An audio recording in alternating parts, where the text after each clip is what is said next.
I used to love this show on the Golf Channel, Academy Live, the living room lesson.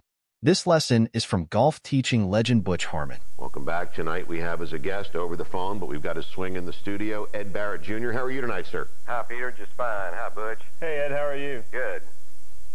Ed, let me ask you a couple questions. What's your handicap? Handicap's 12. Good. Do you get to play a lot? I play a good bit. I'm retired. I play about 3-4 times a week, and I'm a rage junkie on the other days. Well, you play about as much as Kessler does. Yeah, right. Yeah. Well, let's take a look at Ed's swing, and we can see if we can help you here, Ed. Okay. Well, first of all, what I would say posture-wise, do you use an extra long driver, 46, 45 inches? At 45, I believe. Yeah, to me, you look like you're bent over quite a bit and a little too far from the ball. So I would tell you to probably stand a little taller, nice knee flex, but don't be bent over so far. And I think a lot of that is because you went to the longer driver. Mm-hmm. If we look at your takeaway here, you really have a tendency, and this is what a longer club does to you, to really get this club behind you, but with very little wrist cock. So the club has gone back quite a bit on the inside, but yet you haven't cocked your wrist much. And this is where your loss of power comes from. As we go on a little, even to that position there, you really haven't gotten much wrist cock at all. We can see how flat the plane of your left arm is, and that's pretty much the top of your backswing right there. So what happens from this position is you're going to have to throw your hands at it. You can see how laid off the club shaft is and how flat a plane you have. Now, you've made a good turn in your shoulders, but because you've never got your wrist cocked, you really don't have anything to hit it with coming down. As we watch the start of this downswing, we see a pretty good release of the right hand very early. We also see that that shaft gets underneath the right forearm, meaning because you took the club back so far on the inside, it's coming from so far behind you. And now coming into the hitting zone, you're going to have to really throw your hands at it. You can see that shaft underneath your right forearm. We'd like that on the right forearm or really above the right forearm if possible, and I'll show you how to do that in a second. So we come into the hitting area, we see a very closed club face because you've thrown the club at it. You're very flat-footed because your weight has stayed on the back foot, which causes your spine to back up, as you can see. This is the throwing of the hands at the ball. From here, unfortunately, you've lost a lot of power. You haven't gotten your left side, and you've really used a lot of hands and arms and not allowed yourself to come from a right position. From here on, the swing actually looks pretty good with the exception of the arms extending too far. I'd really like to have you have the feeling of letting those forearms re-hinge themselves.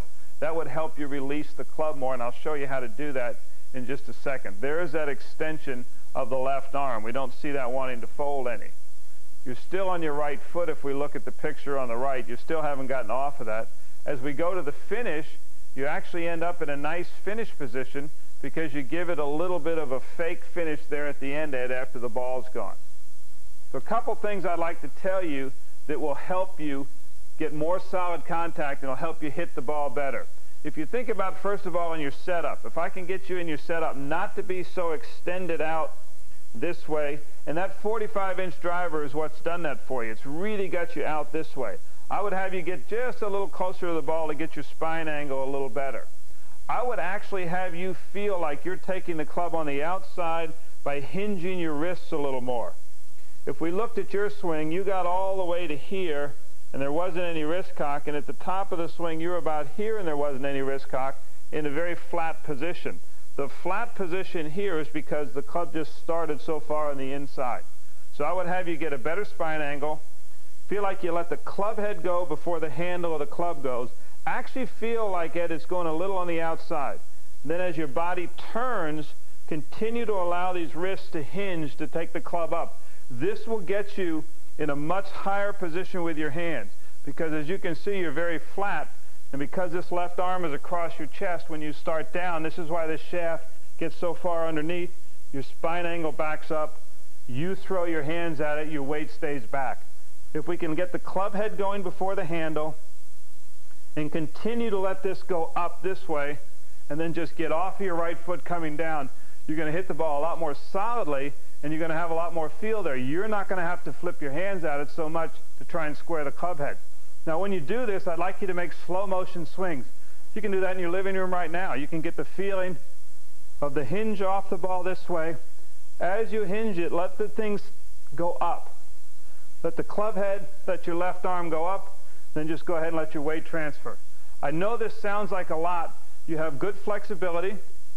I think you make a good shoulder turn. The problem is you went so far on the inside with your shoulder turn that your left arm plane's too flat. The takeaway will help get your left arm up. This will help get your arms in front of your body. You're the type of person that probably plays a lot and you practice a lot, so these things won't be too difficult for you to do. Didn't you want to say something, unless I missed it, about the forearm and the shaft on the way down? Well, the reason that the club gets underneath the forearm is because it comes from too flat a position. And it starts down in this position here and gets way underneath. By letting the club go up a little more this way and the left arm go up as he starts down, that'll correct itself. Not everybody's built like Tiger, and not everybody's body responds like him. What would you tell him about getting his center out of the way, which you suggested was a little in his way in his through swing? Well, the only reason it was in his way is because where he came from, Peter. By getting the club shaft up a little better going back with the hinge in the wrist, he's going to be able to get his arms in front of his body more. Ed, how old are you, Ed? 62. Ed, you look like you're in very good shape. You've taken care of yourself. You're strong. I know you don't hit the ball as far as you'd like to. That's why you've got the 45-inch driver, trying to give yourself a little more hit.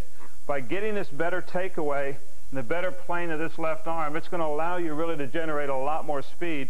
By generating more speed, you're not going to have to work as hard, and I hope you play better. Thanks a lot.